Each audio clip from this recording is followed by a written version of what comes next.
ওয়াক্তের নামাজ পড়ে কিন্তু মানুষের টাকাগুলো আত্মসাৎ করে, মানুষের হক নষ্ট করে, মানুষের হককে ধ্বংস করে দেয়, খবরদার,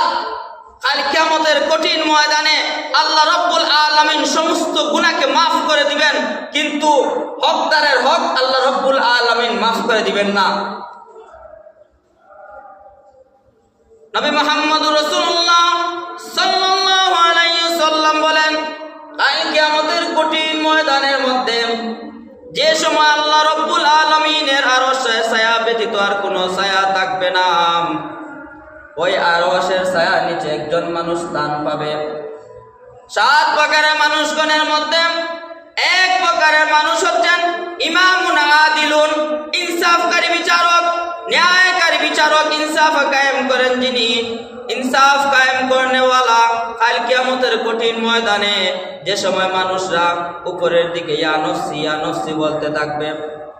মানুষরা ইয়া নফসি ইয়া নফসি বলতে থাকবে, কেউ কারো সঙ্গী হবে না, কেউ কাউকে সাহায্য করবে না,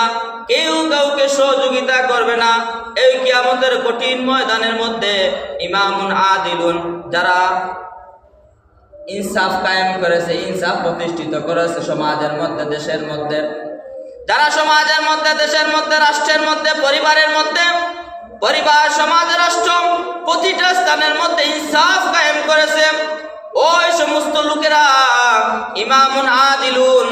ওই সময় ইনসাফকারী বিচারক হওয়ার কারণে আল্লাহ রাব্বুল আলামিন তাকে আরশের ছায়ার নিচে জায়গা দিবে।